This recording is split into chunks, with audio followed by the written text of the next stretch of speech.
ojoojúmọ́ wà níbùdó tó tẹ́jú láti lè fi rí gbogbo ìlú Abẹ́òkúta ní orí òkè náà. Àwọn ọ̀jọ̀gbọ́n àti onímọ̀ púpọ̀ ló jẹ́ ọmọ bíbí ìlú Abẹ́òkúta. Àwọn bíi ọ̀jọ̀gbọ́n Wọlé Ṣóyínká, ọ̀jìnmí akọni obìnrin ní Fúnmiláyọ̀ Ransom Kuti àtọ̀pọ̀ àwọn míì. Iṣẹ́ àgbẹ̀ àti àdìrẹ níṣẹ́ tó gbayì nílùú.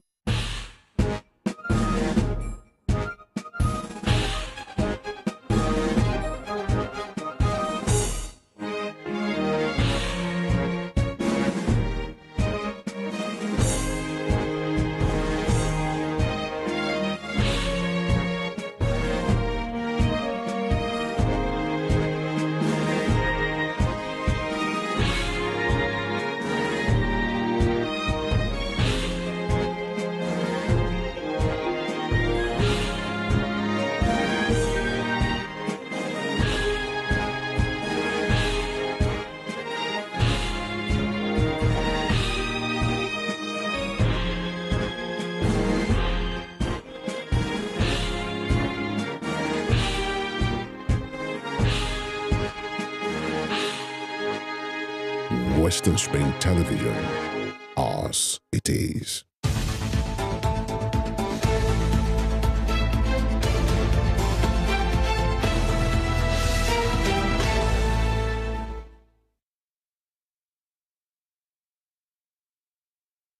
Here we go. It is the Thursday edition of Morning Spring right here from Western Spring Television. Good morning to you out there, and hope you had a splendid night rest. Even coupled with the dew, this little rain that had been coming down, it made getting up a little bit difficult. But we just hope we will get up and let's get to work, get to our businesses, and let's do the needful. Welcome to Morning Spring. This is where we serve you the very best, ranging from stories making the rounds from the dailies, and also go straight into the conversation of what we will be discussing on the show today. I'm welcoming you on behalf of the entire transmission team, and mostly I'd like to say a big thank you as well to you for keeping it real with us right here at Western Spring Television, the station that says it as it is. Tunde IDOWU is my name, at Irresistible TD on X. And I want to say good morning to you. Good morning. Good morning. Good to be here again. I want to welcome you from wherever you're watching us from, from the Center of Excellence in Lagos, to the Sunshine State in Ondo, Fountain of Knowledge in Ekiti, and of course, Gateway State in Ogun, the pace-setting state of Oyo, and of course, the state of the Living Spring Ocean here, and of course, across and beyond the southwestern part of the country. We welcome you. This is Morning Spring on Western Spring Television.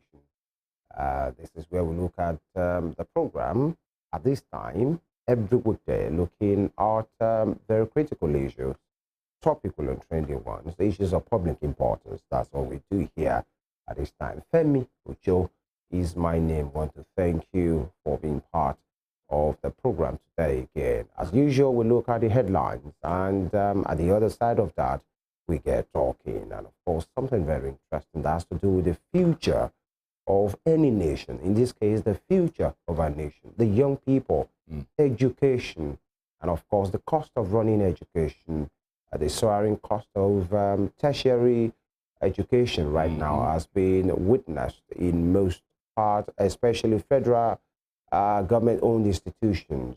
Matters arising. That is what we'll be looking at today. We get to speak with so many stakeholders, especially the young people who are really the future of this great nation called Nigeria. Once again, you're welcome. And of course, right now we'll go on a break, and when we come back, we get to look at the stories making the major dailies today in Nigeria. Once again, good morning.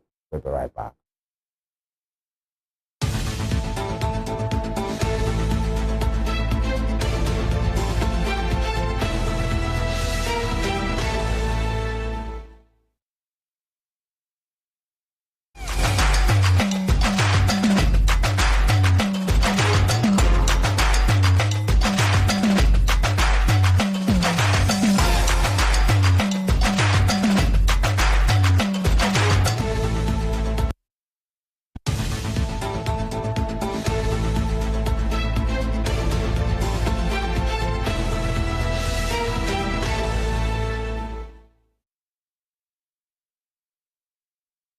Welcome back to Morning Spring right here from Western Spring Television. Quickly, we'd like to let you also know that you can follow us on all our social media handles. We are live and streaming live on those platforms, on Instagram, on Facebook, Instagram, and X. We are definitely blazing hot on all the social media handles. And also our YouTube channel is streaming live. You can take a recap of what all of either of any of the programs that we have for you right here from Western Spring Television. It's simply at Western Spring Television. Subscribe, like, and share. We'll love to hear from you, and let's do the needful. Let's get down to the business of the morning right here. The papers are with us. Let's begin to check some of the headlines that we have with you and for you this morning. I'll kick things off from the pages of the Nation newspaper. The Nation newspaper is my first paper for today, and the big bold headline on that paper there, it's something that it says employers reject NLC's plan to shut down economy. I'll take that again. Employers reject NLC's plan to shut down economy. And there is a writer there, Why It Is Avoidable by Issa Aremu. And TUC awaits government action on proposal. That's the TUC speaking there as well. And also you have quotes by some people, the NSC, NLC, and NECA here. NECA says, if the strike should happen, it will be counterproductive for both employers and workers. But the NLC have replied and said, the government has not done anything to suggest that it was committed to its promises. Our plans remain on course. That's credited to the NLC there.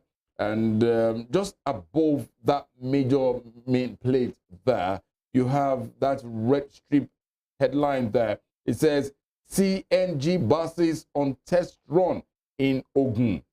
A good one there. And gains of autonomy for varsities by VC.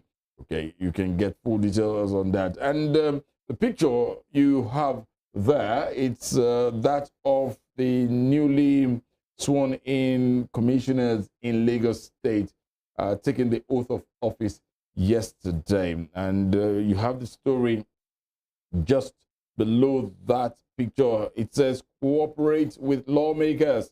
Sanwo-Olu tells 37 commissioners, advisors. All right. If you don't, you probably you smell the other side of it. It's a good, do I call it a caveat or instruction rather, or advice, because you know the front and back and forth rather that happened, with their nominations with the lawmakers as well. So I think it's only instructive to tell the commissioner to say, hold these guys in high esteem, so that you can have a smooth running. No doubt about that. And other stories still from the pages of the Nation newspaper for today. U.S., China owe half of world's $235 trillion debts. U.S. and China. And these are the sets of the nation's biggest economies in the world. And two nations whereby they seem not to want to see face to face. There's always one squabble or the other. Yeah, but it's understandable in a way that we're talking about number one and number two. So definitely the kind of business they do, the kind of transactions that goes on between these nations and other nations definitely would be huge. Absolutely. But then, on a Shimura side, that means if I'm owing you, by the way, don't disturb my life, because China is owing. And the US is owing. But then it only shows responsibility that when you owe, you pay off. No doubt about that. This is not an avenue to say just keep owing the people. By the way, I'm not owing. Oh, really? As much as these great nations are owing, if I'm owing, please, you bear with me. And food energy prices push inflation to highest level in 18 years. That's honestly true. And coming down to the bottom strip of the same daily, battle rages over rector in Oshumpoli. Battle rages over rector in Oshumpoli, and OAU OK's new fees. Something we'll be looking into. We'll be speaking with quite a whole lot of people from that institution this morning. And on the top strip, NEMA's alert flood to pound 50 communities in 13 states. Woo! These 50 communities, please, the needful can be done in 13 states.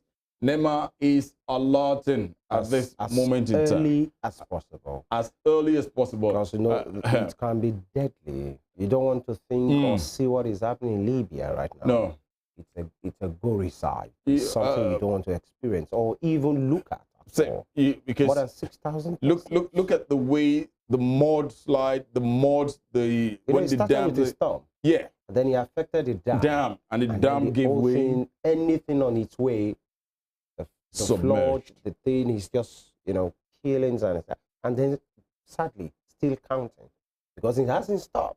Still happening. Oh, boy. So in as much we have the opportunity to know ahead, we should, from the government, from the people, work together to avert this avoidable kind of crisis. And NIMC moved to Interior Ministry to speed up passport issuance. Yeah. We'll be glad. Looking at what we heard, that in 4 days they were able to issue 60,000 passports. Yeah. That's it been speaks to leadership. Yeah. It's been a long time in the country that we've had. Did you see the video of when the new minister, Tunji had a meeting with the officers of the Nigerian Immigration Service? You know, you could see the passion, the way he was talking to them, he was banging his hands on the table, making them to understand, I mean business here. Yeah, you guys should please do this. Enough of, we don't have booklets anywhere.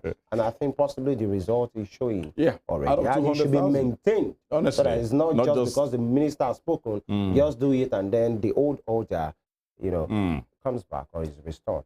And also, the last story there for me from the pages of the Nation newspaper here, Tinubu, Abiodun, others felicitate Alake at 80. I would say, congratulations. Now, the Alake of Igbala. An octogenarian. Honestly, welcome to that myself space. As well. That will be all from me from the Nation newspaper for this morning. All right, to the Punch for today, the front page of the Punch for today. Okay, ASU, parents protest as more varsities hike fees. ASU, parents protest as more varsities hike fees. Would riders prevail on universities to reverse fee increase? PTA tells Tinubu, fears mass dropout. No, that should not happen. Lecturers slam federal government over poor funding. Students will take to cybercrime. Parents warn. Different concerns from different stakeholders. The parents, the students, the lecturers are saying the universities are not well funded. Possibly that informs the choice of increasing this fee. But then the astronomical hike is a factor.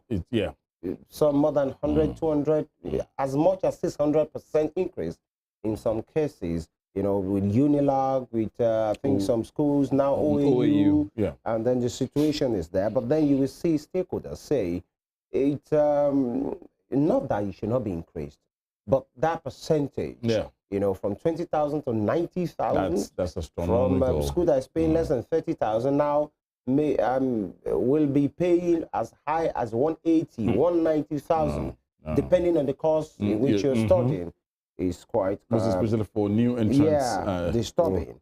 Okay, and of course the situation in Libya, the picture is what you are seeing there, the destruction, the rubble. Libya flood kills 6,000 victims buried in mass graves. Condolences to them there. You see, you know, dilapidated buildings and of course some cars on some rubble and some, you know, aid possibly being offloaded, some items there in Libya. Libya flood kills 6,000 Victims buried in mass graves. Possibly some will be identified, some might not be identified, some might be already buried under some, rubble that the people trying to help cannot get to and will never get to. Some will be declared missing for life because you might not get to see the bodies. Sad situation. So sad. Land grabbers, violent return to Lagos leaves trail of blood and death.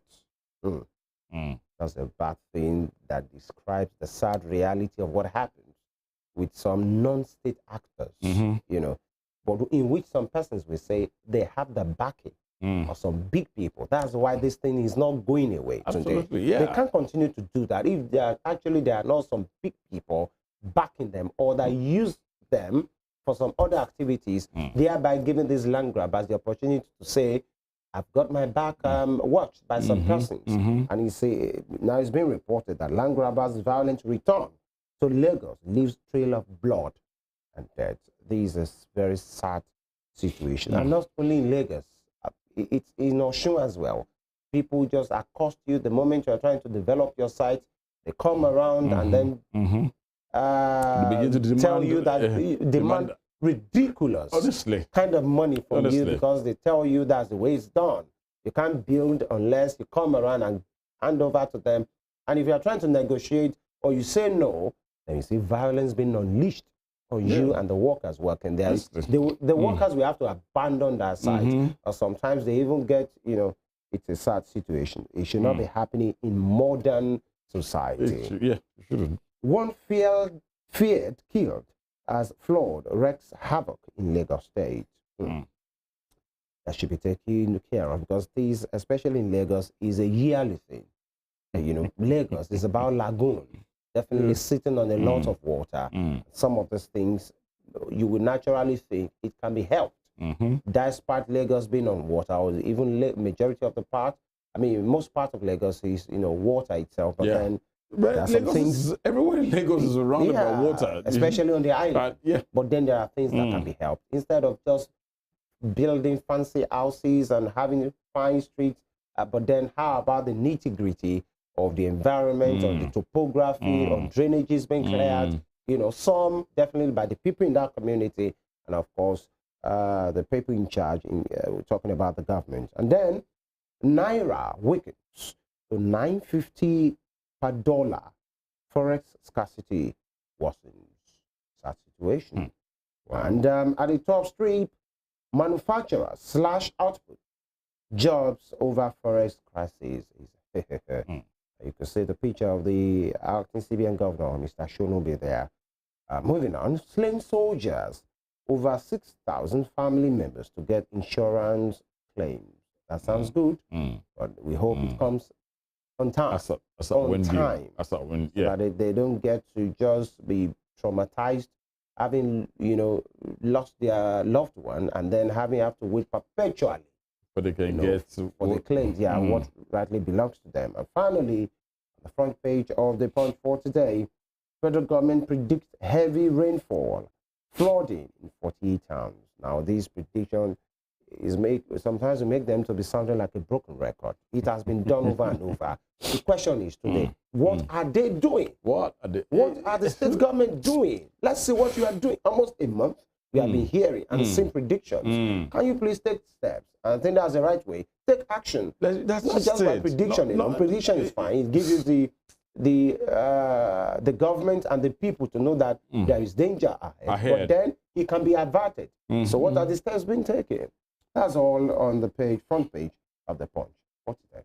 Let's go straight to the front page of Vanguard newspaper for today. Vanguard newspaper has this big bold headline, just as it is common to virtually the papers we have been able to reel out to you this morning. Forex scarcity sends Naira tumbling to 930 Naira to a dollar.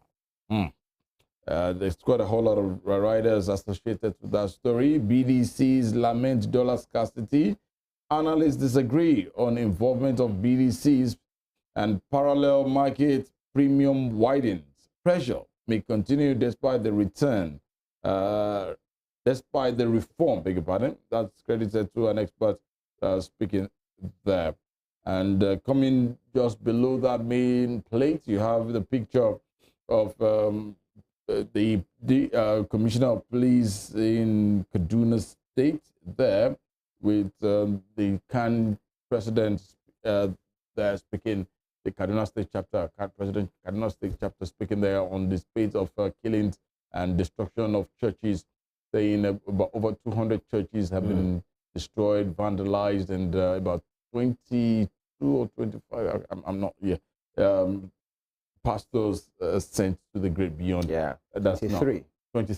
Wow, it's really, really sad, because I look at it that these are men whereby, by and large, we see them as ministers of God, as being called, as being ordained or thereabout. They lead a congregation, and you now People tell me that who spreads hope. They, just come on and the virtue of their ministry. I don't know. I'm short of words right here to say someone killed a pastor, and it's come to the very sad level where you can go to the palace of an Oba and kidnap an Oba. It's really, really shameful. The thing is, either the person is a king or emir or a village chief or a pastor or an imam. Nobody deserves to die. Nobody. Especially extrajudicially. Yeah. Nobody deserves I agree. to. Nobody. That's the situation.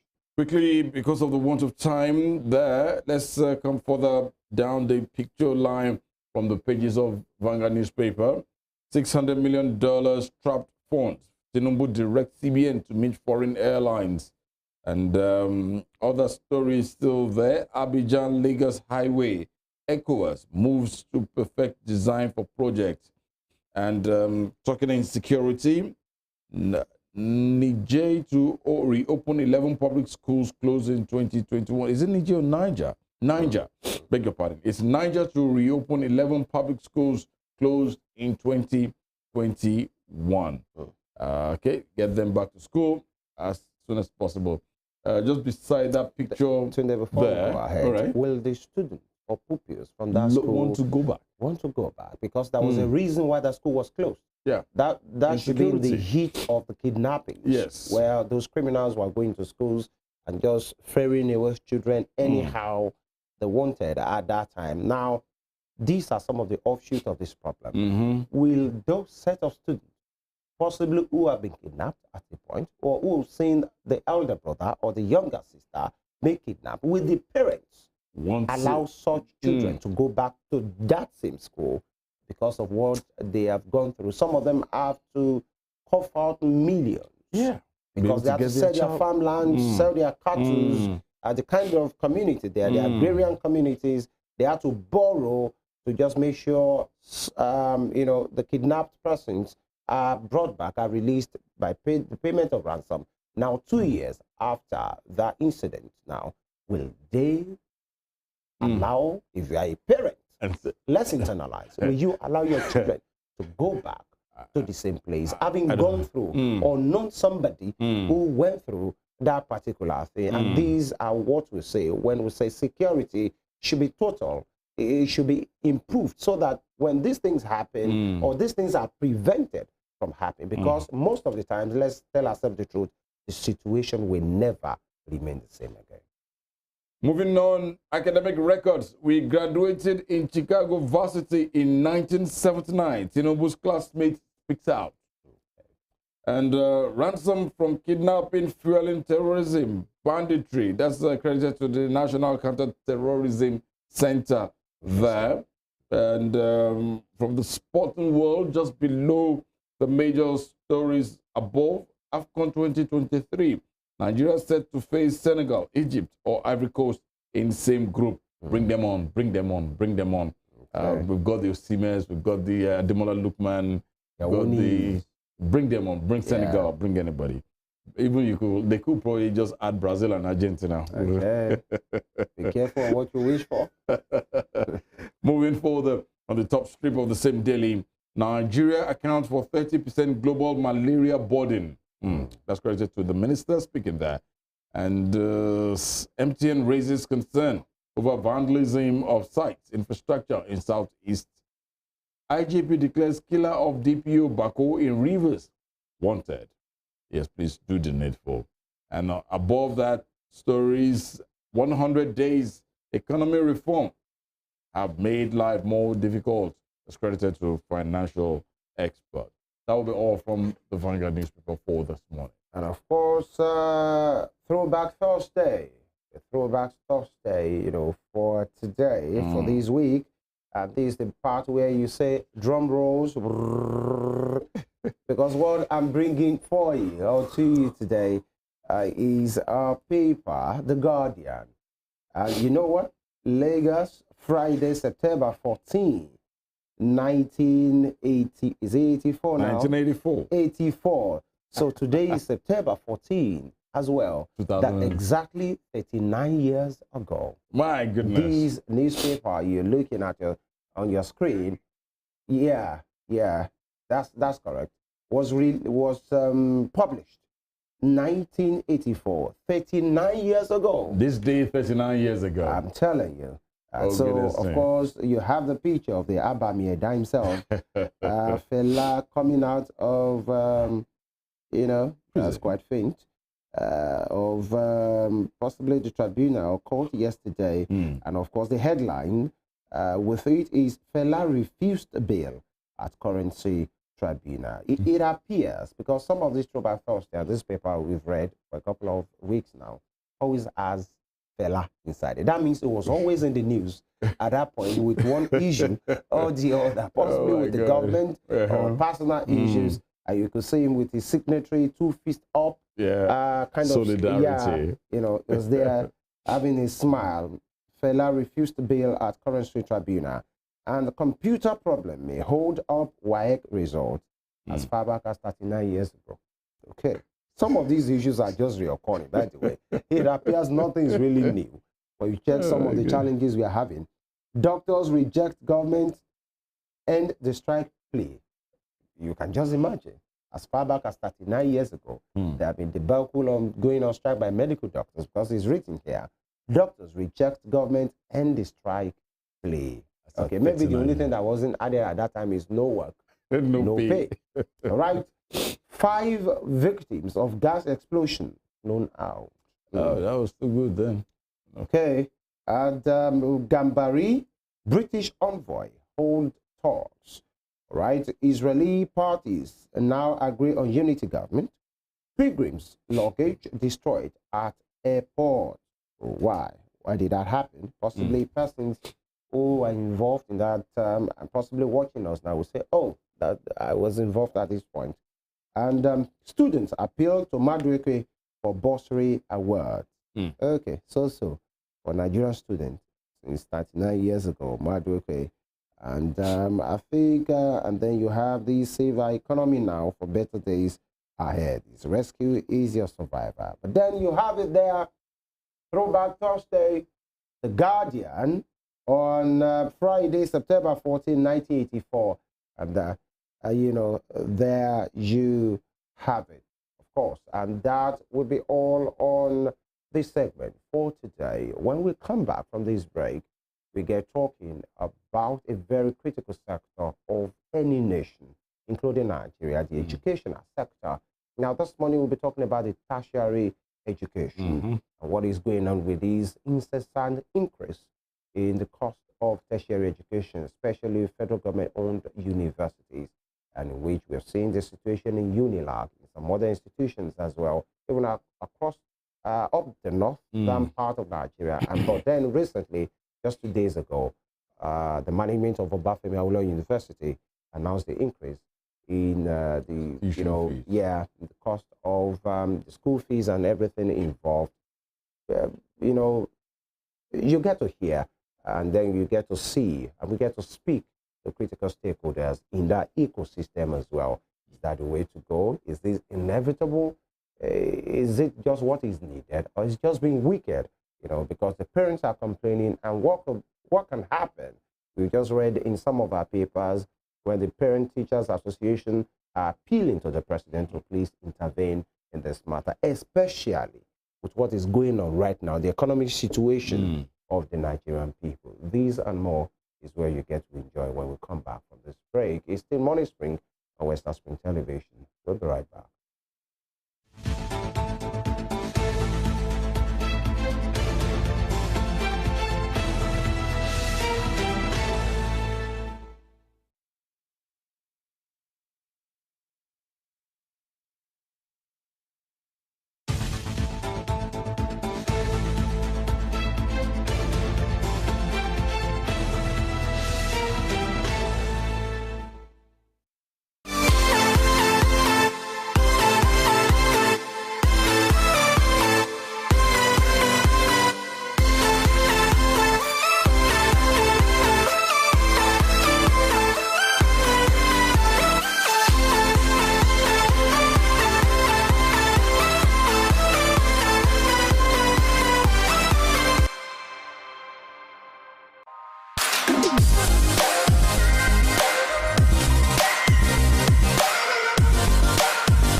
Olayinka Herbert Macaulay, politician, nationalist and journalist, was the first Nigerian to qualify as a civil engineer, surveyor and architect. Born on November 14, 1864, Herbert Macaulay was the founder of Nigeria's National Democratic Party, the first political party in pre-independent Nigeria.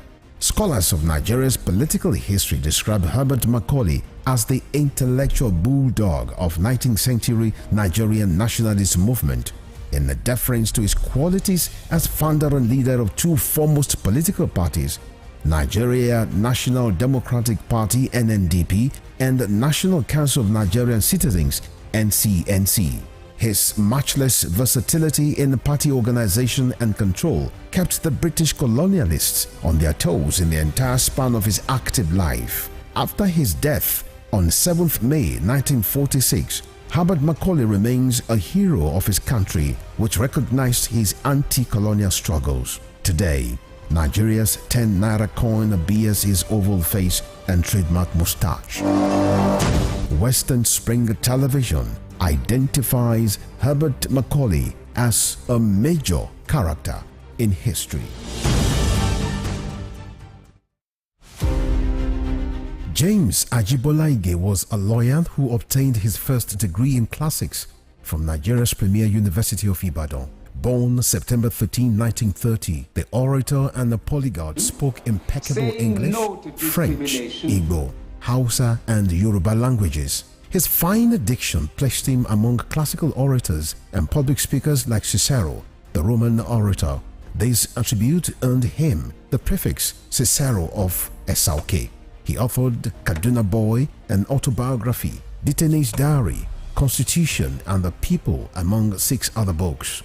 Bolaige was a colorful politician, elected governor of Oyo State in 1979 and appointed a federal minister in 1999. He was a pioneer founder of Afenifere, the Yoruba social, cultural, and political group. He invested his political sagacity to propel the group to the height of political leadership and decision-making in the southwest of Nigeria. Bolaige was assassinated on the 23rd December 2001. His murderers are yet to be apprehended till today. Western Spring Television identifies Bolaige as a watershed character in history.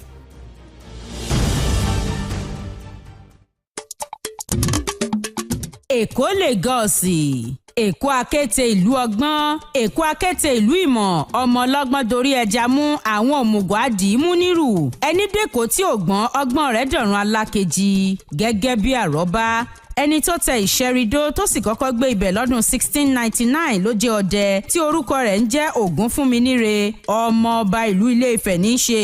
Ó máa ń ṣọdẹ lọ síbẹ̀ láti Ifẹ̀, ó sì pàgọ́ tó ti máa ń sinmi ṣáájú kó tún tó lọ bẹ ilé rẹ̀ wò. Nígbà tó yá, àwọn ọdẹ mìíràn wá darapọ̀ mọ́ láti ṣọdẹ. Nínú igbó yìí ni wọ́n bẹ̀rẹ̀ sí ní ṣọdẹ tí wọ́n sì ń pọ̀ sí pẹ̀lú àwọn ènìyàn wọn. Báyìí ni wọ́n ṣe bẹ̀rẹ̀ sí ní tàn kálẹ̀ tó fi dé gbogbo ibi tí Èkó fẹ̀ dé lónìí. Ìlú Èkó, ìlú ńlá. Ìlú Èkó yìí ni ibùdó agbára ìṣàkóso ilẹ̀ Nàìjíríà wà tẹ́lẹ̀ rí, pàápàá lásìkò ìjọba amúnisìn ṣáájú ọdún 1991 tí wọ́n gbé lọ sílùú Àbújá.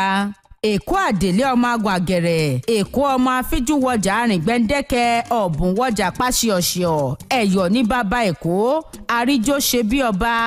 Èkó ọmọ odò tí ò ṣe é yájú sí, Èkó arómi sá lẹ́gbẹ́lẹ́gbẹ́.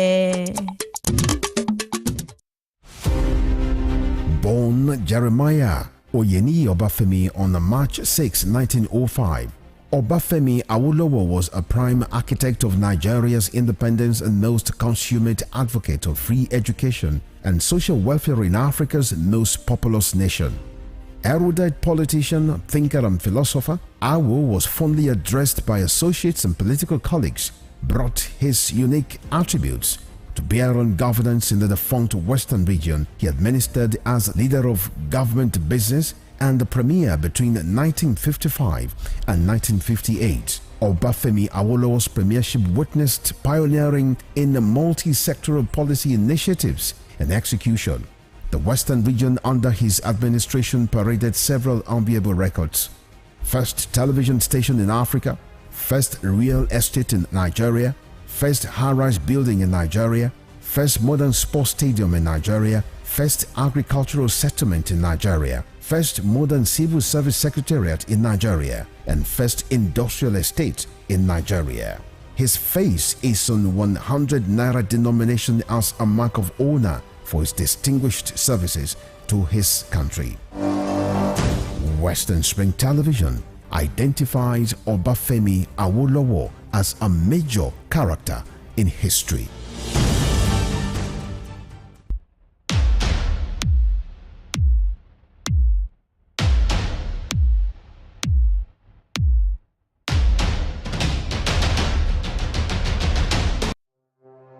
Arrested, affected, sound, found. What do we see? What do we say? Flowing from a spring. A fact A to Z. Check and confirm. Ever expounding current events. Traveling down from the business gist to the globally arising happenings, to the sports news, to the bittersweet infos. Guided transmission, even diffusion, vast and fast, detailed facts are fled. Within seconds, nuggets of words that flew across borders are fired. Stories short and long, wrapped in bundles of words, broken and dissected as it is, except misheard. This is the news as it is.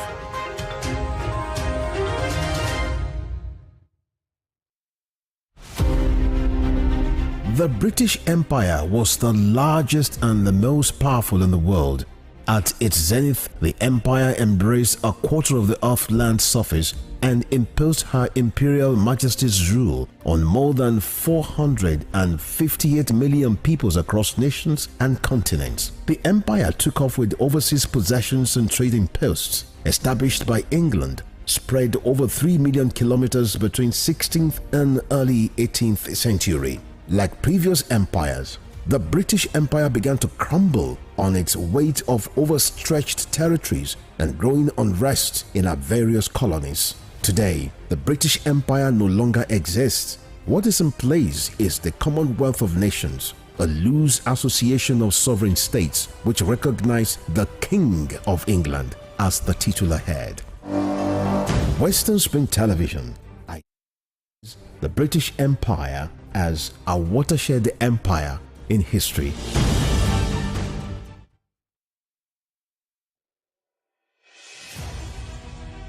Can you imagine the feeling when you get your news as the break with facts and clarity?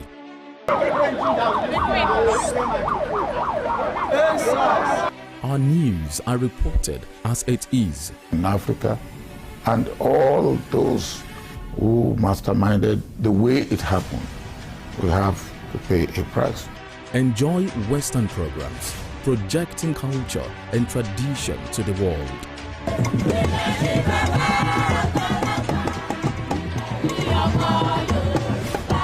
Brought to you as the break and recapped every hour for your update.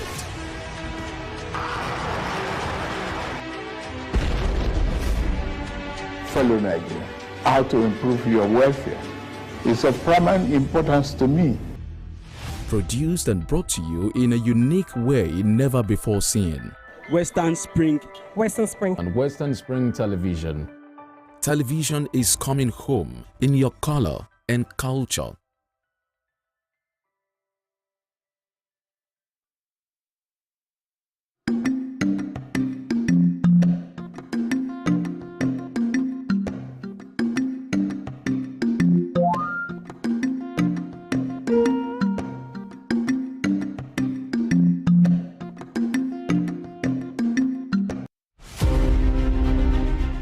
Samuel Ladoke Akintola was a frontal figure in the historical moves that birthed an independent Nigeria from colonial Britain. As a freedom activist, he deployed his wits, energy, intellect, and oratory skills to prepare the grounds for constitutional talks that eventually culminated in the country's independence in 1960. The 13th Ààrẹ Ọ̀nà Kakanfò of Yoruba land cut his teeth as a politician when he became a foundation member of Action Group, the dominant political party in the Western region, and was elected the party's parliamentary leader of opposition at the Federal House of Representatives. The crisis in the Action Group, which pitched Samuel Ladoke Akintola against his leader, was not only a sore point in his colorful political life, but a reversal of gains which characterized the exemplary leadership of Awolowo Akintola premiership. 23 years after his death, Oyo State University of Technology Ogbomosho was renamed Samuel Ladoke Akintola University of Technology to keep his memory alive. Western Spring Television identifies Samuel Ladoke Akintola as a major character in history.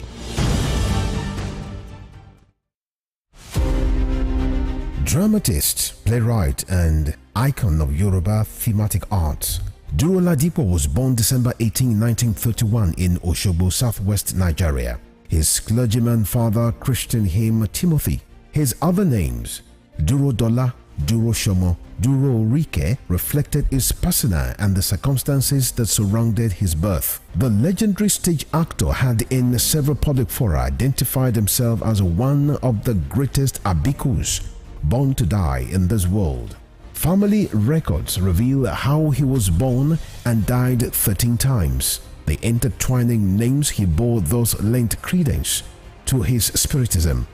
Duro Ladipo was one of the best known and world-acclaimed Yoruba dramatists to emerge from post-colonial Africa. His notable works Obakoso, Obawaja, and Moremi took him beyond Africa to several parts of the world. By the time Duro Ladipo died on 11 March 1978, the Nigeria's first cultural ambassador had acquired a towering image as an artist whose works adorned the frontage of Trenchard Hall, University of Ibadan.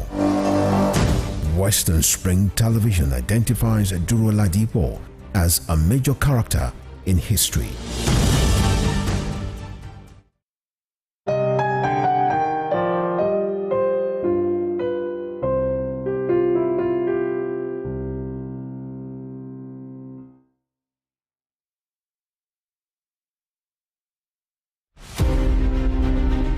The Berlin Conference of 1884 defined the configuration of Africa, which hitherto existed as a continent of multiple kingdoms and empires under native rulers.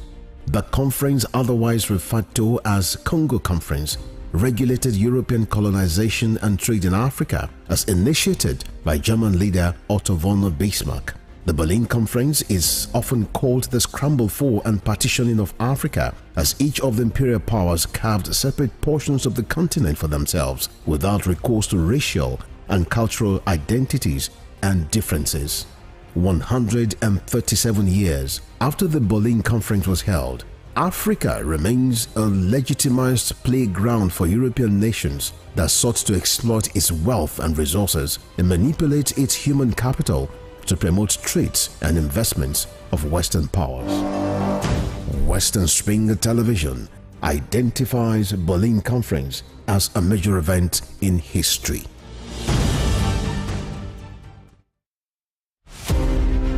Nelson Rolihlahla Mandela was an anti-apartheid activist who gave his all for the elimination of what has been described as the world's most vicious rule of the unjust and man's inhumanity against man. He was born July 18, 1918 in Mvezo, South Africa. Educated and trained as a successful legal practitioner, he took up the gauntlet of a human activist against segregation by the minority white suprematists in South Africa. At the climax of his trial for treason, orchestrated by the minority South African government, the great crusader for democratic equality was prepared to pay the supreme sacrifice to establish majority rule in his native land. He told white jurists that if achieving freedom for his people was worth his life, he was prepared to die.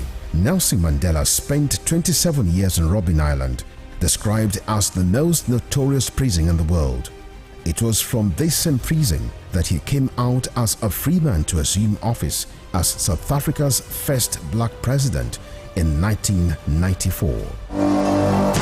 Western Spring Television identifies Nelson Mandela as a watershed character in history.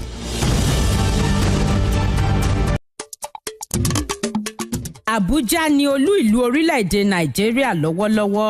Ọjọ́ kejìlá oṣù kejìlá ọdún 1991 ni wọ́n gbé ibùjókòó agbára Nàìjíríà kúrò nílùú Èkó lọ sílùú Àbújá lásìkò ìṣèjọba ológun ọ̀gágun fẹ̀yìntì Ibrahim Babangida. Ìlú Àbújá ni ìlú kẹjọ tí èrò pọ̀ sí jùlọ nílẹ̀ Nàìjíríà, ó sì jẹ́ ìlú olódi tó wà ní àárín gbùngbùn. Gbogbo àwọn ilé-iṣẹ́ àti àjọ ìjọba kọ̀ọ̀kan ló ní olú ọ́fíìsì wọn nílùú Àbújá, gẹ́gẹ́ bó ṣe jẹ́ pé ibẹ̀ gan ní ibùjókòó agbára ìṣàkóso ilẹ̀ Nàìjíríà. Lọ́dún 2003 ni àjọ Commonwealth gbé ìpàdé wọn wá síbẹ̀. Bẹ́ẹ̀ sì ni àjọ olókoòwò nílẹ̀ adúláwọ̀ ṣe lọ́dún 2014. Kódà lọ́dún 2016 àjọ tó ń rí sí ọ̀rọ̀ àwọn ọmọdé ìyẹn UNESCO gbà á gẹ́gẹ́ bí ibùdó ìkẹ́kọ̀ọ́ wọn. Díẹ̀ lára àwọn ibùdó tó gbajúgbajà nílùú Àbújá ni àpáta agbára Aso Rock, ilé aṣòfin àpapọ̀, ilé aṣojúṣòfin ilẹ̀ yìí, àpáta Zuma Rock, Millennium Park, báńkì àpapọ̀ ilẹ̀ Nàìjíríà CBN, mọ́ṣáláṣí àpapọ̀ àti ibùdó ilé ìjọsìn àpapọ̀ àwọn kìrìsìtẹ́nì. Ẹkùn ìdìbò 6 ló wà nílùú Àbújá: Abaji, Buhari, Gwagwalada, Kuje, Kwali àti Abuja Municipal. Kílìṣì tó jẹ́ ohun ìpanu tí wọ́n fi ẹran pèsè ló jẹ́ oúnjẹ tó wọ́pọ̀ tí gbogbo èèyàn sì nífẹ̀ẹ́ sí nílùú Àbújá. Ó jẹ́ ibùdó ìsinmi fún ọ̀pọ̀ àwọn arìnrìn-àjò láti ẹkùn kọ̀ọ̀kan nílẹ̀ Nàìjíríà nítorí pé àárín gbùngbùn ló wà. Ìlú Àbújá rèé o, ibùdó agbára ìṣàkóso ilẹ̀ Nàìjíríà, ògo ilẹ̀ adúláwọ̀.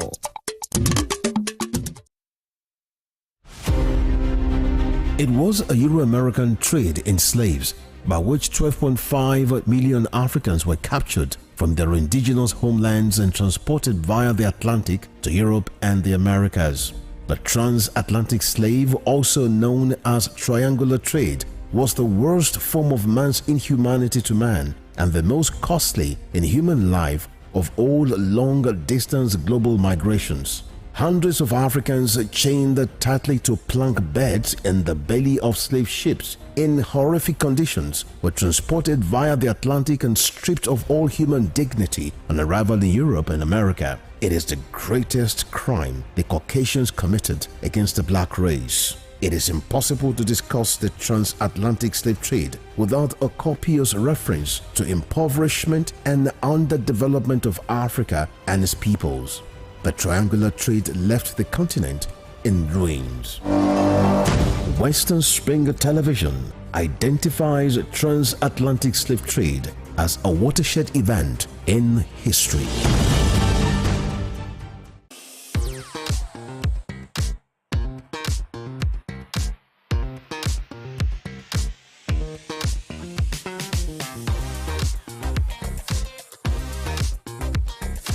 Turn it up! It's the Wild Wild West. And Western Spring Television is pulling out all the stops to make sure that you don't miss out on every of the fun and happenings around you. Yup, we've got you covered because your girl got all the juiciest tidbits and entertainment news from around the world. Cross over to the chocolatey side of entertainment. Join me, Chocolate Cassie, on Eccentric as we take you into every bit of the juiciest news, fashion, music, movie updates, and other trending conversations. Together on the show, we'll get personal with your favorite celebrities via phone call, Zoom, or even live here in the studio. Eccentric will be shown on your TV screen on Western Spring Television, channel 190, only on StarTimes.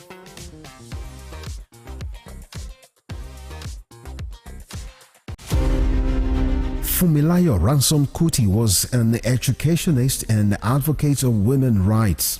She was recognized for her vitriolic comments against colonial policy of taxation as it affected the Nigerian women.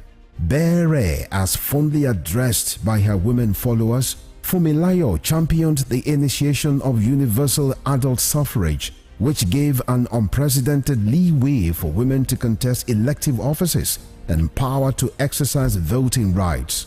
Married to a foremost educationist and teacher, Israel Oladotun Ransom Kuti, the first president of Nigeria Union of Teachers, Fumilayo Ransom Kuti was the mother of children who inherited her spirit of activism. Olufela and Be Ololari, the former, a renowned musical legend. She was the first female student of Abeokuta Grammar School and the first female to own and drive a car in Nigeria. The award recipient of Member of Order of Nigeria MON and Lenin Peace Prize, was born on 25th October 1900 and was killed on 13th April 1978 by rampaging road soldiers in Lagos. Western Spring Television identifies Fumilayo Ransom Kuti as a watershed character in history.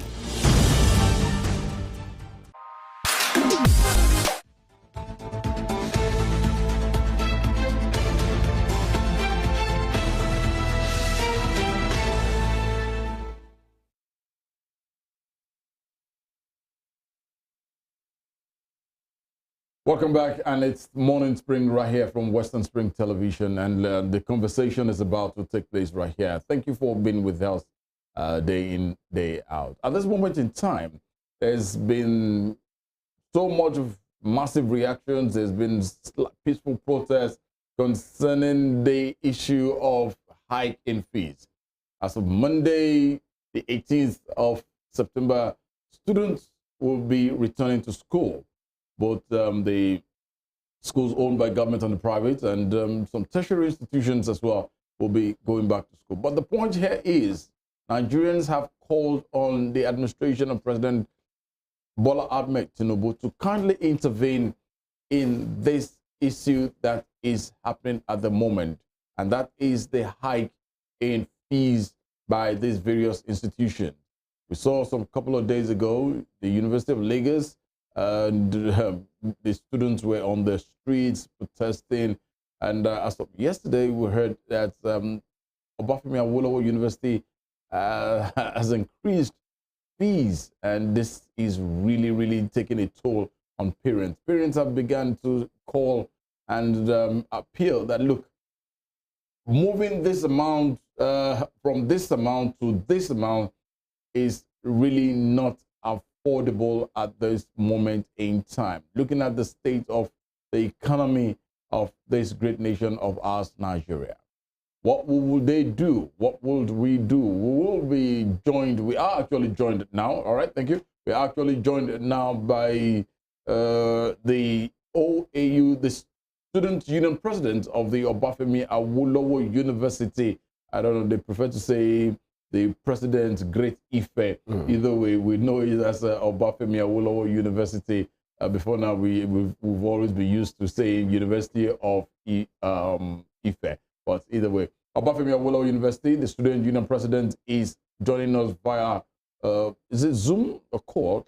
Is via call at this moment. And we'd like to say good morning to President Abbas Akinremi Ojo. Are you there? Comrade? Yeah. Good. Good morning.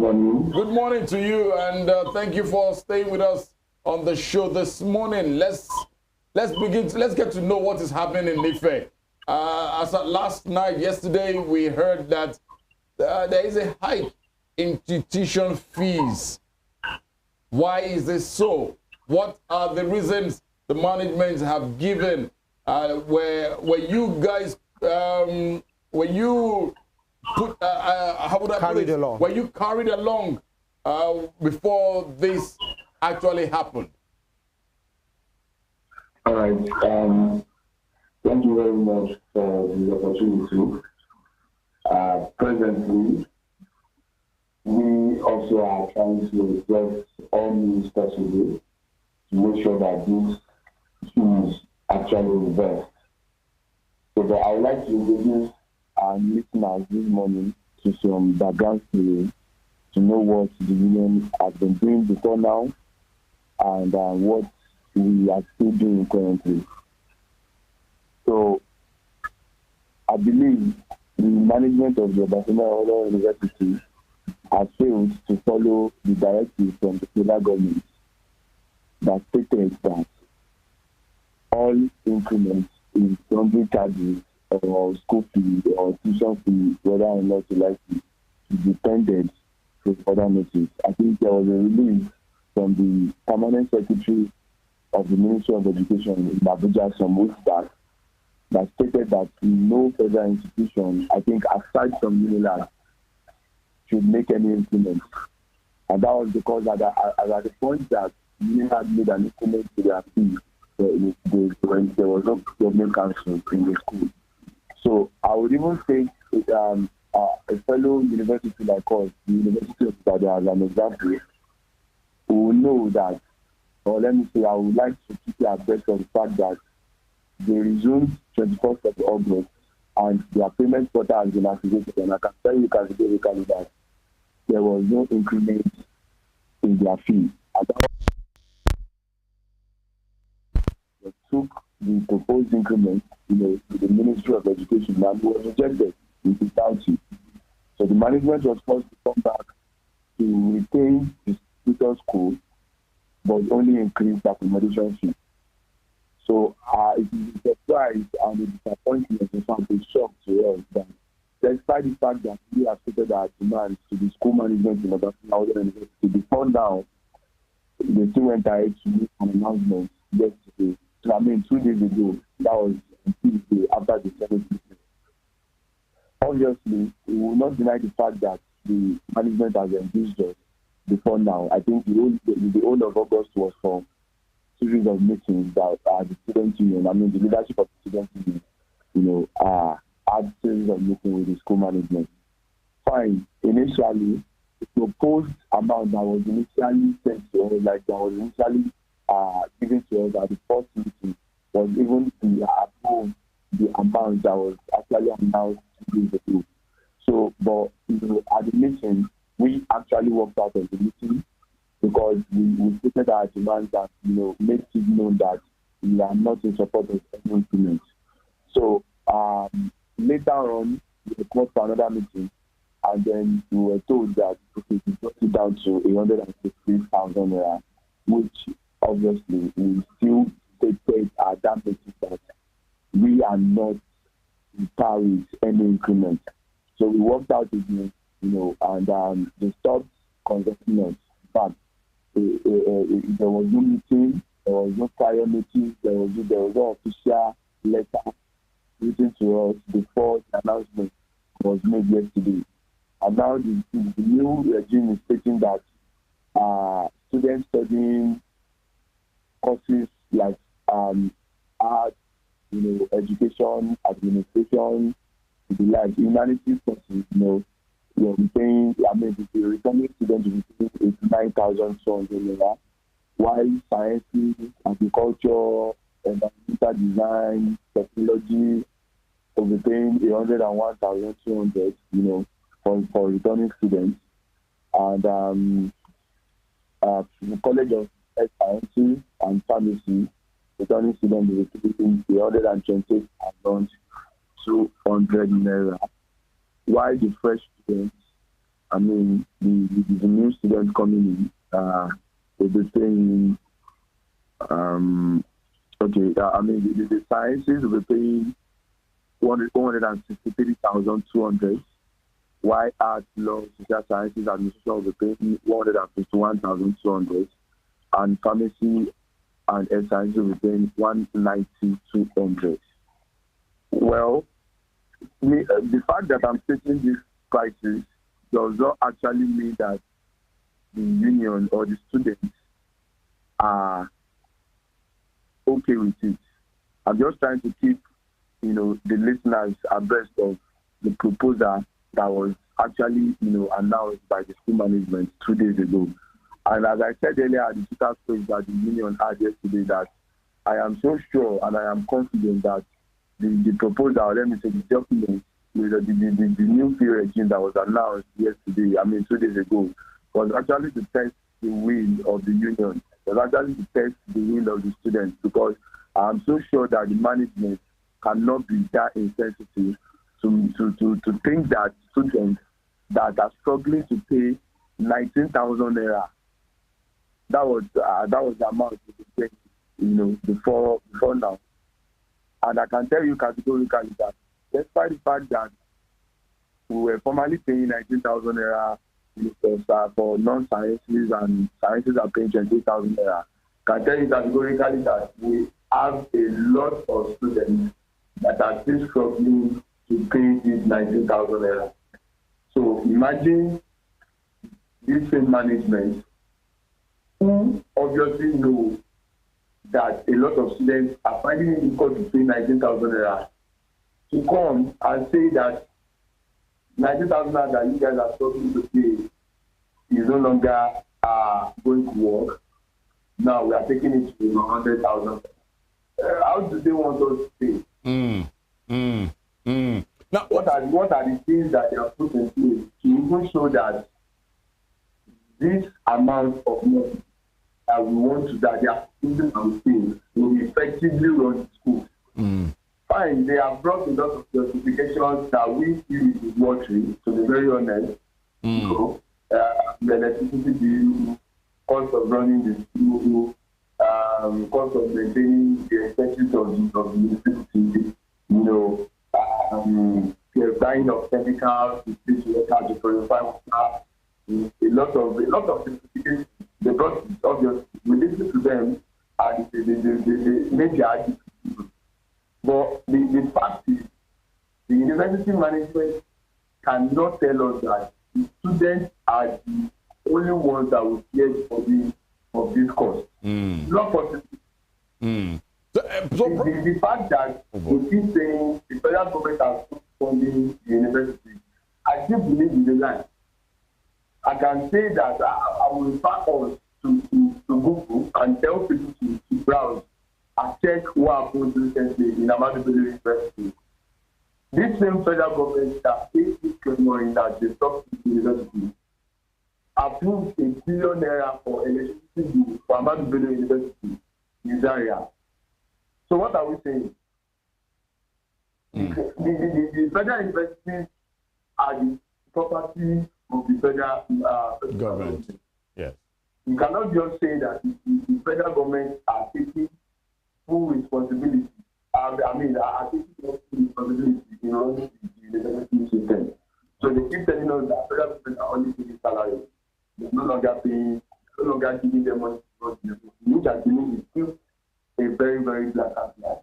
All right, Comrade. So we are calling all media outlets.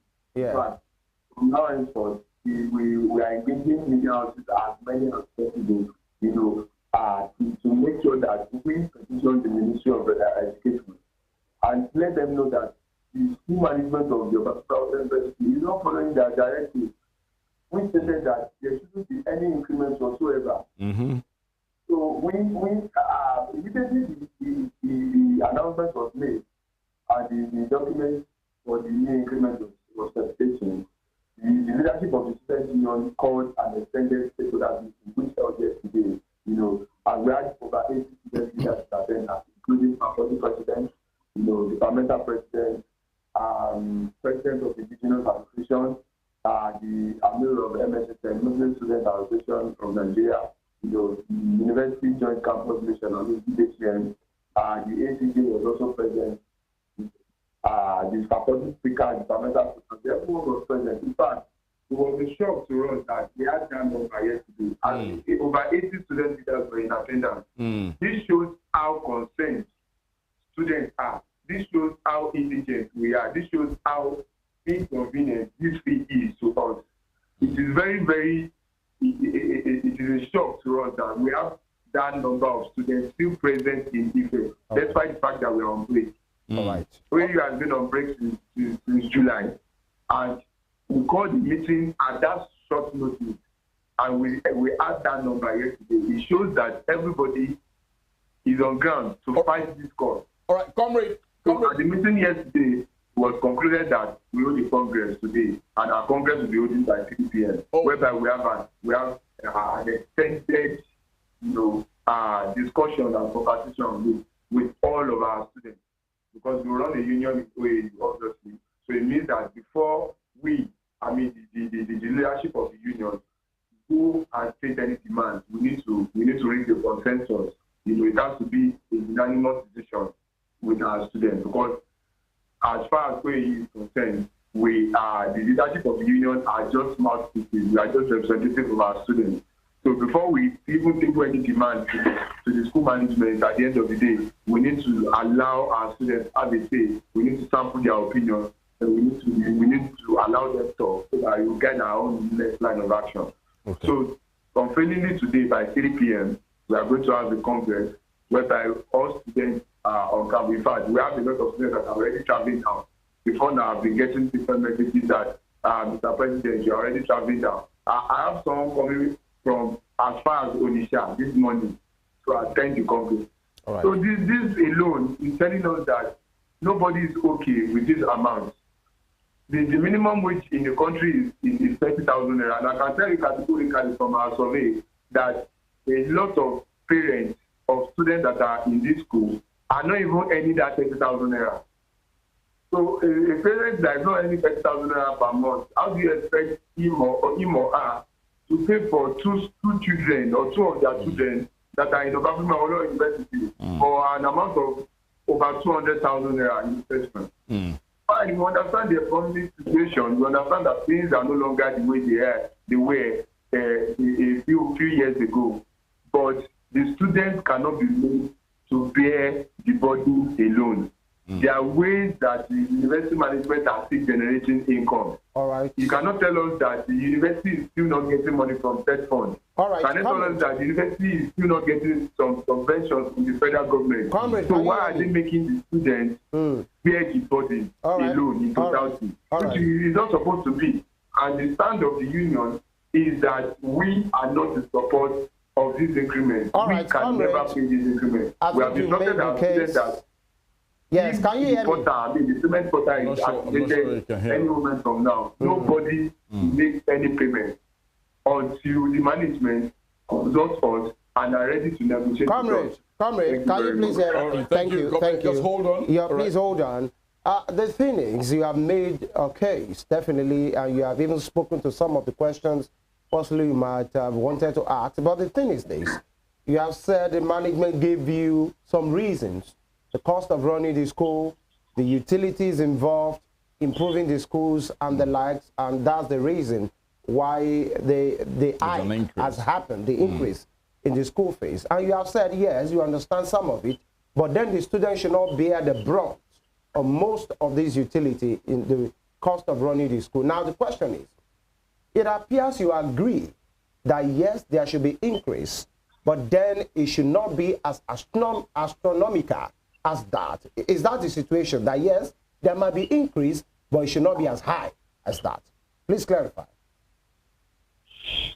Well, to give you a perfect response to your question, the demand of the students is a total reversal.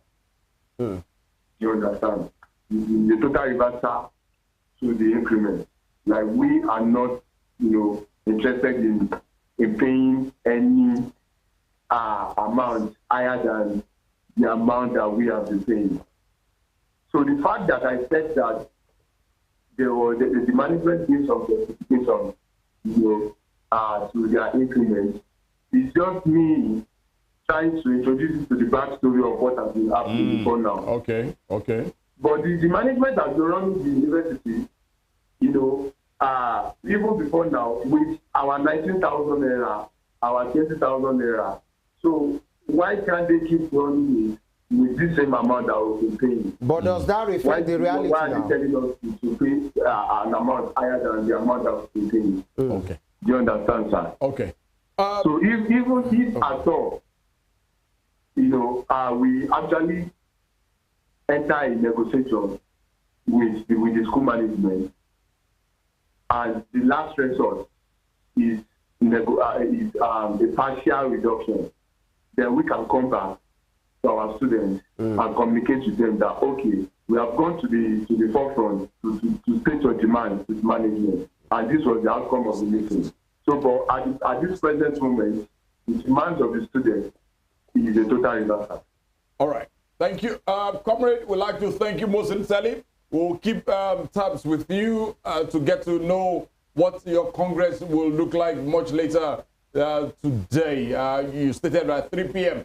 We will keep tabs with you to know what the outcome looks like at 3 p.m. Thank you most sincerely. But please, we would like to urge us and please tell our great students to please take it easy so that we don't have issues of violence or destruction around our schools. We wish you the very best, and thank you most sincerely for joining us. Yeah, thank you very much. All right. Thank you. All right, it's still Morning Spring right here, and we will take a short break, but then when we come back, hopefully we will be able to connect as well to some other NANS, National Association of Nigerian Students, chieftains who have said, hey, no way. But let's get to hear from them from the horse's mouth at this point in time. Stay with us. It is Morning Spring right here. We'll be right back. My name is Ayobami. I'm a student of University of Lagos, University of First Choice, Nation's Pride, a bona fide student of this institution. It is disheartening and very sad that the school management has decided to increase our school fees from 26,000 naira to 170,000 naira. How? And you're supposed not to rob. You're supposed not to do yahoo. How? It is unfair. Even the management members cannot afford this money. Yes, ask them. They can't afford it too. We had a management member shouting, how will I pay that money? He has 2 children in 100 level. Ask them if they can pay that money too. I have a classmate studying graduate in Yaba. My classmate is studying graduate in Yaba to pay school fees. Graduate to pay school fees. I am able to raise 100,000. Ow! This morning, where did they want us to see 200 plus for school fees? 25,000 naira to 200 plus for school fees. Where they want to see that? Even if I'm doing work of self, I don't understand why they cannot listen to us. We don't have such amounts. Most of us, our parents are not catering for us. We struggle life for ourselves. Did they want the board to drop out? I cannot do this. I don't want to drop out.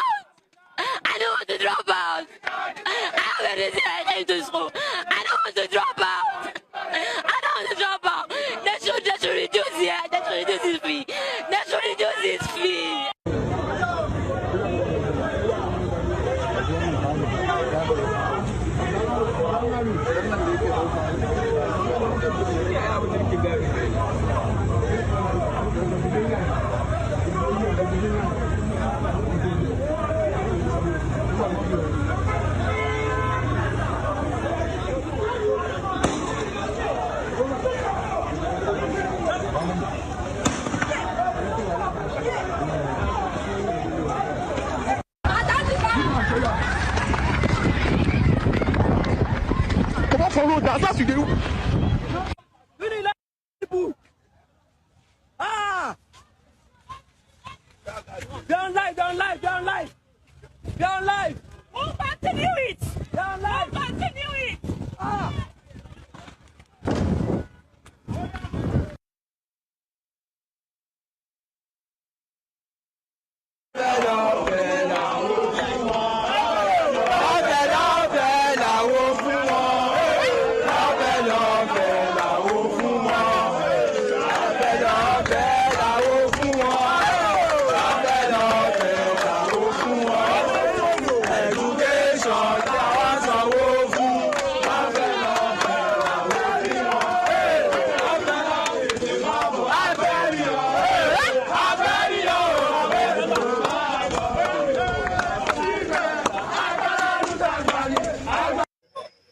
Because if we allow this to stand, destiny will cross. If we allow this to stand, posterity will judge us. I would say when this thing was increased, God did you do? I will not want to many of you from above me. I will not want to be like that in the Western region. With for money. It was for this is 90. Above me, I will not want to was 90. But today, now we have crude oil. We cannot maintain our university. And we say, solidarity forever. Solidarity forever. We shall always fight for our rights. Solidarity forever. Solidarity forever. Solidarity forever. We shall always fight for our rights. Solidarity forever. Solidarity forever. Solidarity forever. We shall always fight for our rights. There is victory for us. There is victory for us. In the struggle for education, there is victory for us. Forward never, backward never. In the struggle for education, there is victory.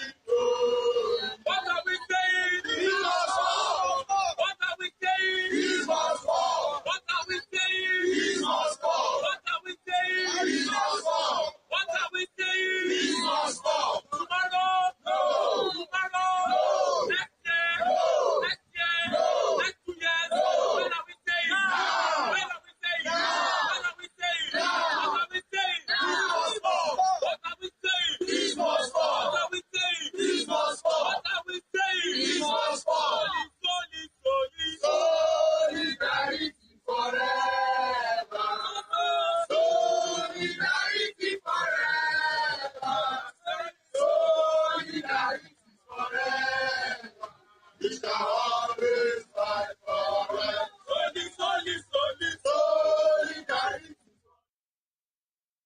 All right. Of course, you've just seen some clips, some excerpts of some of the protests from other schools, especially the University of Lagos situation, where some of the students there are lamenting that they can't afford this, from paying 20-something thousand naira now to paying almost 200,000 naira or more. Yeah. You know, that's what you've just seen. Some of them protested in their school and maybe across the street.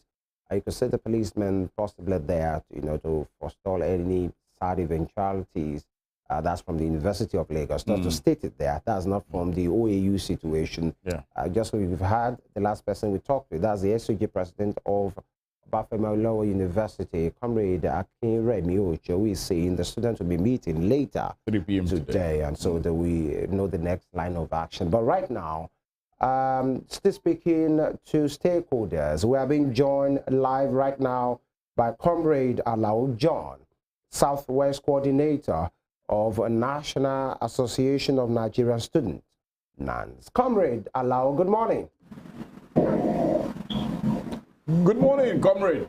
Good morning. Good morning. Okay, good. Thank you for joining us. Good to have you here. All right. Thank you for inviting me. Thank you. Good morning. Yes, you are the Southwest Coordinator of National Association of Nigerian Students, NANS. Yes. I'm sure you know what is happening with the hike in the tuition and other fees at OAU. What is happening in Unilag State there? What do you make of this situation, especially with this OAU increment? Hello, Comrade. Comrade, are you with us? As I'm speaking with you, I'm on my way to Unilag. We're having a meeting with the Vice Chancellor this morning, with even the National President who also be there and other executives. So that is to tell you that we are also not resting. We are trying our possible best so that the panic decision of the management will not stand. And we are saying that it will not stand because the President of the Federal Republic of Nigeria, President Tinubu, has given an executive order that no institution will increase school fees. But we don't need the problem with all this management of all these tertiary institutions, OAU, even UI, my school, that they are making attempts to increase school fees. And that is why we are standing tall, not allow their decision or their policy of increment to stand. All right, Comrade, we are not preempting. Should there be a deadlock at this moment? Are there plans, and what are those plans going forward? Of course, we've been able to meet with some management of institutions and to make them see reasons why it will be very hard for students to pay the new tuition school fees. Because look at it now, a lot of parents are even finding it very hard to pay their students school fees. There are some parents that have 2 or 3 children in the school. So in a situation whereby the minimum wage is not increased, it will be very hard, very onerous for parents to pay. And this will even lead us to having a lot of students on the street, out of school students a lot of students on the street rather.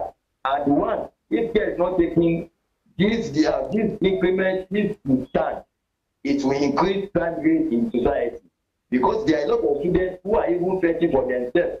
They don't have parents that is helping them or that are assisting them. They are the ones helping themselves, maybe indulging themselves in one business or the other, one petty business on the other side. So it will be very hard for them to cope and to pay new fee. So thereby, they're going on the streets doing all sorts of things they ought not to do. And that is why we don't want this kind of decision, their own policy to stand. And we are going to fight it back and forth until it is reversed. All right, Comrade Alao, one way naturally think, to be fair in a kind of way and say the sad reality of the economy of the nation definitely affects everybody, from individuals to businesses to schools to corporate entities as well. And say some of these schools possibly have been paying less than 20,000 naira or, just over 20,000 naira for like 5-10 years. And then knowing fully well what is happening at this time, the cost of running the school, the utilities incurred, the school management will want to say or explain and say, it is not visible again, it is not realistic. They can't be collecting the same amount of money to run the same school, knowing what is happening. Everything has been inflated. The current inflation of the economy, it affects the school as well. So while would they retain to be paying 19,008, 20,000 naira, 20-something thousand naira, with what is happening, there must just be an increase. Does that message resonate with you? Do you understand that part as well? Or you are just saying there can be increase, but it should not be as high as that? Definitely, yes. There can be increase, but not as bogus as over 500% or 200%. Between 100 and 200% is still okay. One thing I always tell people is expensive education cannot help Nigeria to grow, because the educational system in Nigeria has collapsed. So an expensive education will not help Nigerians and will not help Nigerians. For instance, a few months ago, the Federal Republic of Nigeria, their president said they want to be giving loans to students. Our question is, or let me say, we have our own intervention as regards that if peradventure in quote, there is a certain amount of money or there is a certain money somewhere that the government is ready to release as loan to Nigerian students, we are now saying, why can't they use that set of money, the money to increase budgetary allocation for education, to increase it from 8% to 15%.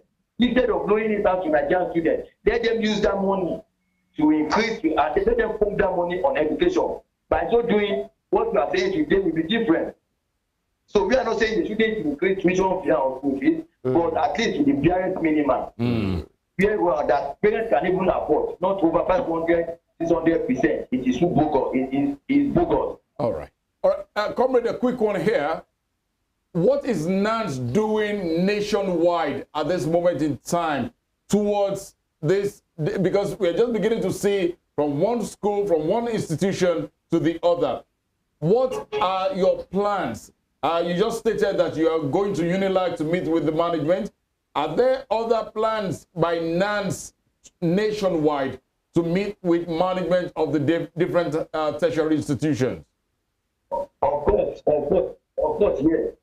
Today we are all ready to Unilag to have a meeting with the Vice Chancellor. Although there has been meeting upon meetings before now, even in Unilag. Okay. But the VC is not ready to shift guard. And we student leaders also, we are not ready to shift guard because we want the school fees to be reversed.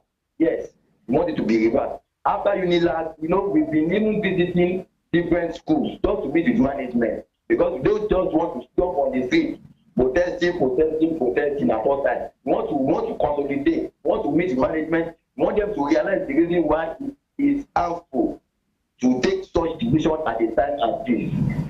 All right, Comrade, let me just paint a scenario here. It's understandable that,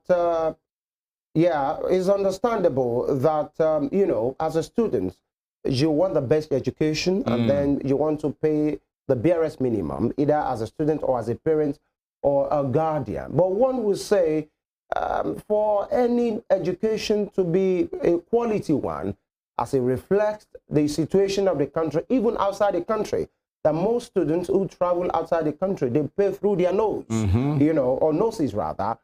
The US education, the UK education, particularly the UK, one of the most expensive in the world. But then you still see Nigerians go there. But then when you bring it back here, they say you have spoken about expensive education and you are saying it cannot help. But as it stands today, to have that quality education, something must give. Does that message resonate with NANS as well, to know that, we are no more in the 1980s and the 1990s, but this is 2023, there must be payment. There must be value. Of course, value must be given for the money that's being paid, but then it can't just remain at that level. Comrade, are you still there? You can't compare the level of education in abroad to Nigeria. For instance, management are saying that they are increasing hostel fee without even renovating those hostels. Come to a lot of our campuses, you see dilapidated structures.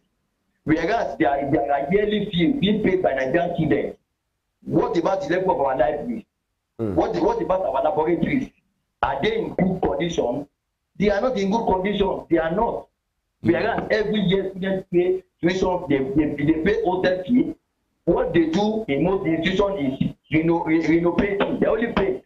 They will paint the outside structure. The outside structure of buildings. Go into those buildings, then you will know that Nigerian students are suffering. Look at in abroad, what you will be a student enjoy the dividends of what they are paying for. If you are paying, for instance, if you are paying $1 million, just for instance, if you are paying $100, you will enjoy the payment. You will enjoy what you pay for. But in Nigeria, even though you pay for hostel fee, nothing will be done. So the standard of education in abroad is quite different from what we are experiencing here. Look at the level of practice in most institutions. Even as retired students, there will be some research I cannot even carry out due to the level of our educational system, due to how poor it has been. So that's it's just so platonic. All right. Comrade, we'd like to thank you because I know you're in transit, and we wish you the very best. We'll keep tabs again with you to know what the outcome of your meeting looks like. So we want to thank you, and we wish you the very best. Thank you, sir. Thank you. All right. We have been speaking. We just actually spoke as well with the National Association of Nigerian Students Southwest Coordinator, Comrade Alao John. All right, who said he and his executive members of NANS will be meeting with members of management of University of Lagos in the next couple of hours or minutes thereabout. All right, we wish them the very best, but you can be rest assured that just as we told you about the Student Union President who spoke with us earlier from OAU, Obafemi Awolowo University, who stated that by 3 p.m. today, there's going to be a Congress. They will be meeting with management. We will definitely keep tabs with them, and we'll relay and we'll reel out what transpired. And just as from Lagos as well, we will get to know and we will tell you. We'll definitely bring it to your viewing and hearing purposes at this moment in time. We're not done yet. We'll definitely get to the bottom of this while we still expect to speak with somebody else. We just want to use this opportunity, honestly, to appeal to all the security agencies. When it is a peaceful protest, let's be peaceful, because there's no way you will begin to shoot tear gas that there wouldn't be reactions. Yeah. And this is where it begins, and before we know it, it probably turns to let's be professional. Yeah. We love you. You guys are awesome.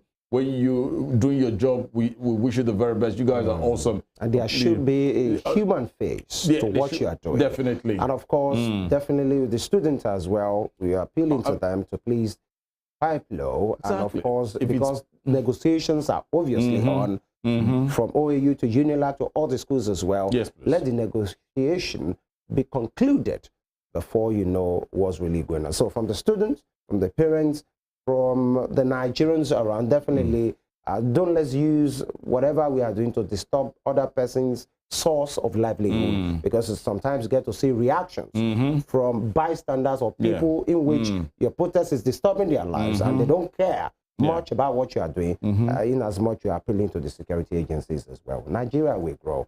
I think we'll take a break, and then when we come back, we take the last stakeholder for today. It's the Morning Spring, Western Spring Television. Please stay with us.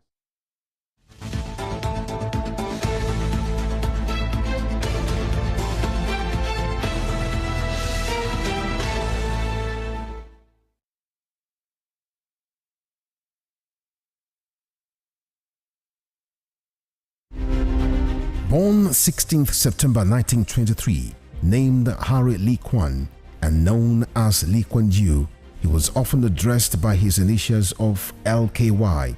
Lee Kuan Yew was a barrister and the first Prime Minister of Singapore between 1959 and 1990. Educated at Raffles Institution from 1936 to 1940 and the Fitzwilliam House between 1947 and 1949, Lee Kuan Yew established a highly effective and anti-corrupt governance system that midwifed the transformation of Singapore into a high net worth income economy within a generation. He never hid his exception to Western mode democratic ideal, which he believed had not assisted developing nations to attain good government. Before his death on 23rd March 2015, the People's Action Party, which he founded, had used its political influence to establish the United World College of Southeast Asia to expand his economic ideas among countries that constitute the Asian Tiger. Western Spring Television identifies Lee Kuan Yew as a major character in history.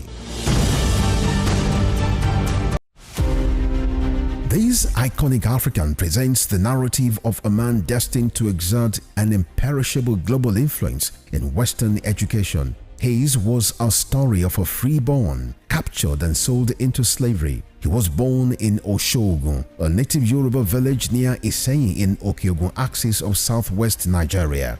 Samuel Ajayi Crowther was the foundation student of Fora Bay College, Sierra Leone, the foremost university where the pioneer set of native art.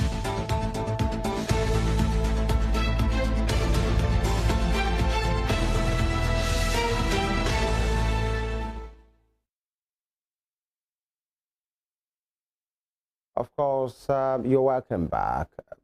Education, the business, the conversation about education can never be overemphasized. So it is the bedrock of any serious society, definitely. So, and we have joining us right now, Comrade Asefon, and he's joining us right now. He is the former National Association of Nigerian Student President. Comrade Asefon, good morning. Good morning to you. Yeah, it's good to have you here. All right, let's get talking very quickly.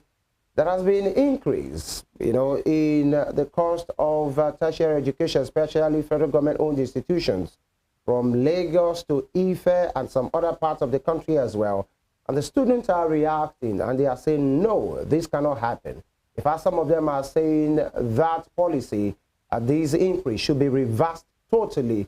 And the parents are talking, it has been reported in the dailies, and you, a comrade, once a comrade, always a comrade. What do you make of this situation, this increment at this point in time, comrade? Thank you so much. My name is Comrade Sunday Dayo. The immediate past president. It's so pathetic. Comrade, can you please speak up a bit? I said it is so pathetic. All right. Okay. That we have management who do not think about our future. We have management who are very callous in taking decisions. We have management who their interest is to extort the Nigerian at all levels. It's so unfortunate that the leadership of ASU in all our universities, as I used to say when I was president, their interest has always been their own parochial interest. They don't have the interest of the Nigerian students at heart.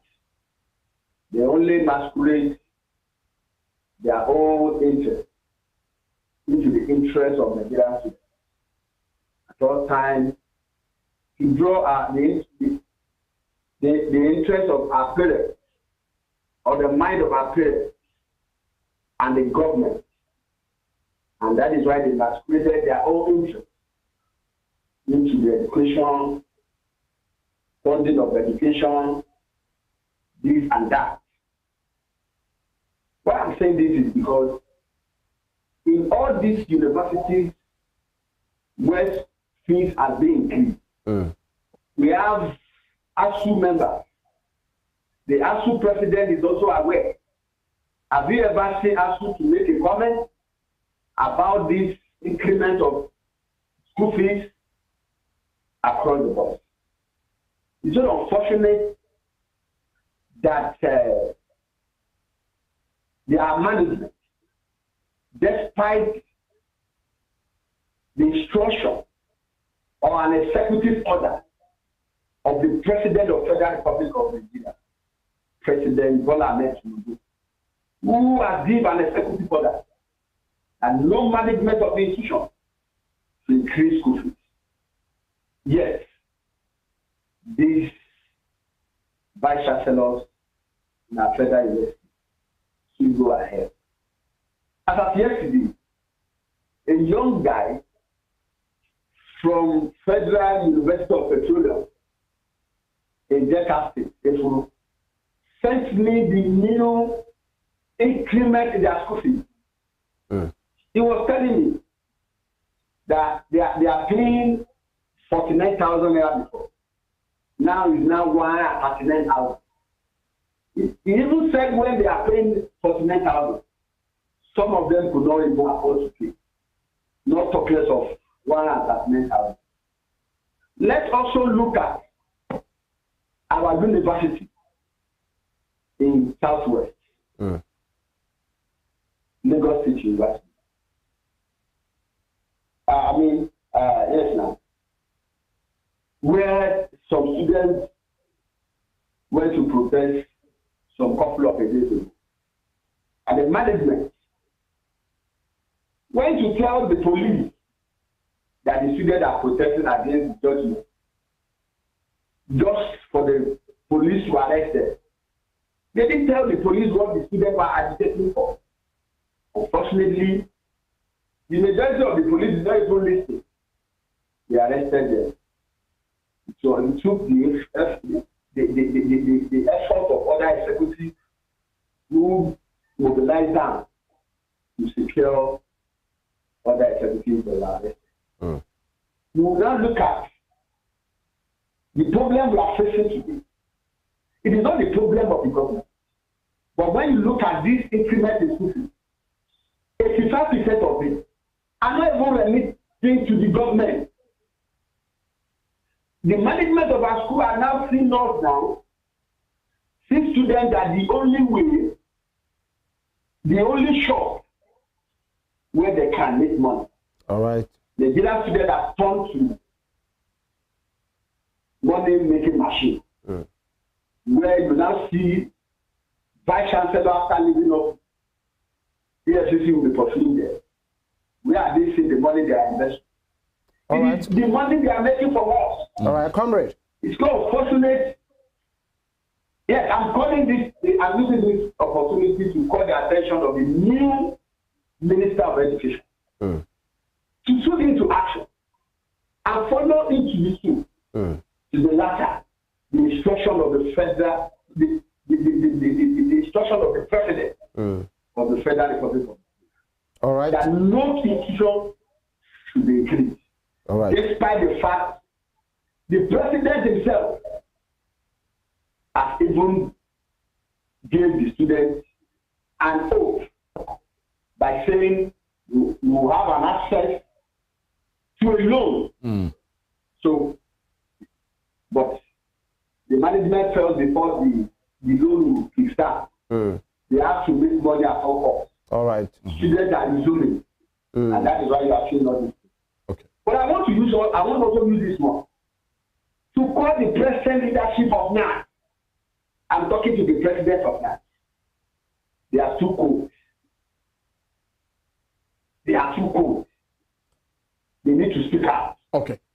Comrade, because of the want of time, sir, what is the next line of action? As much as you are a former NANS president, a comrade remains a comrade.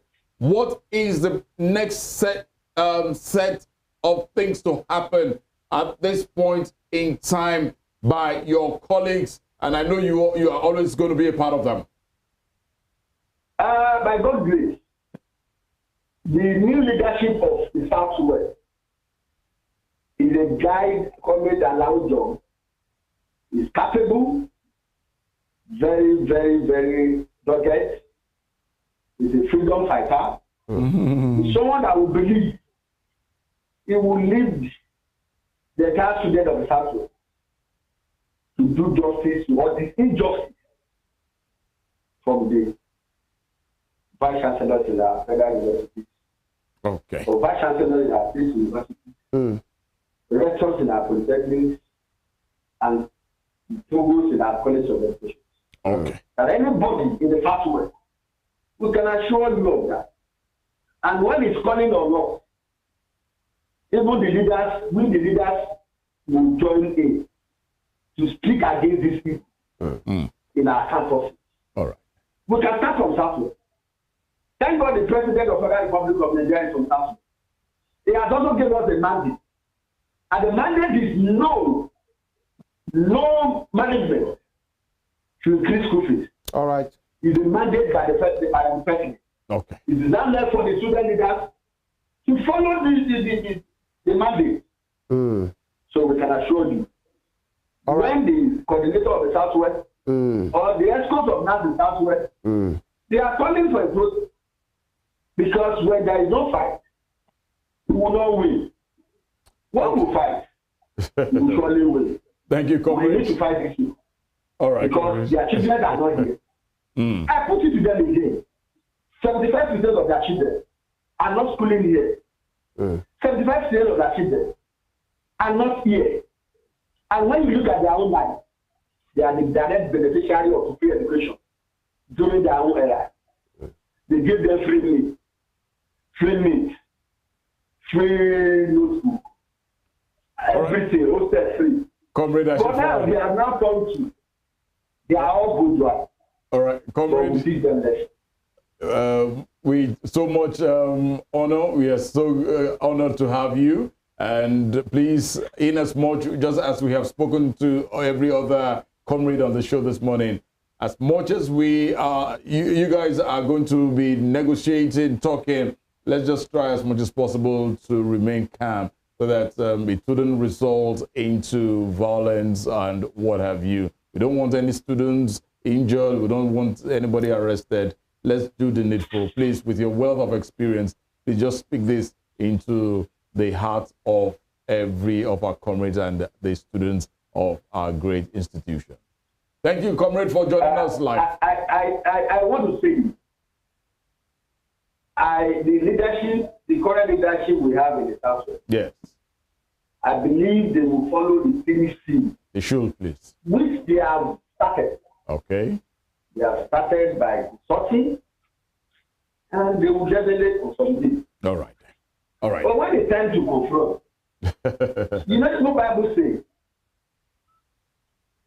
The kingdom of God suffer violence. Okay.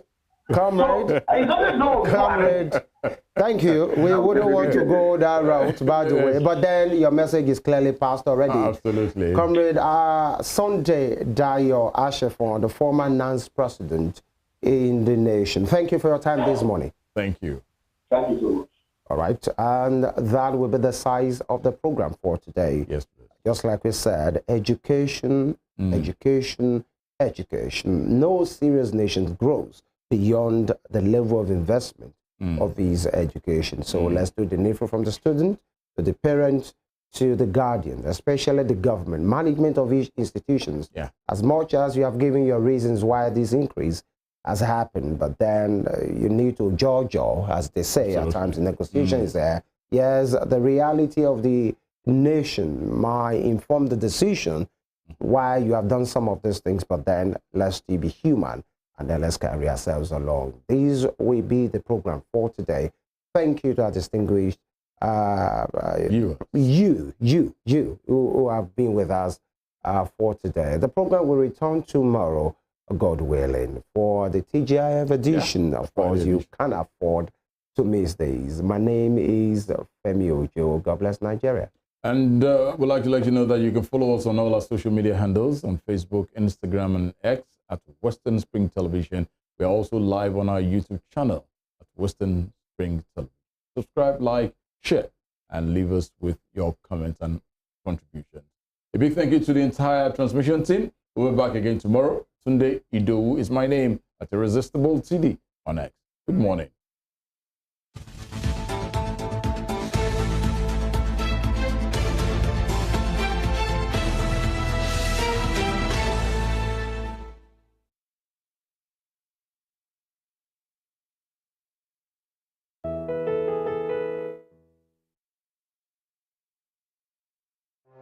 Arrested, affected, sound, found. What do we see? What do we say? Flowing from a spring. A fact A to Z. Check and confirm. Eva is pounding current events. Traveling down from the business gist to the globally arising happenings, to the sports news, to the bittersweet infos. Guided transmission, even diffusion, vast and fast, detailed facts are fled. Within seconds,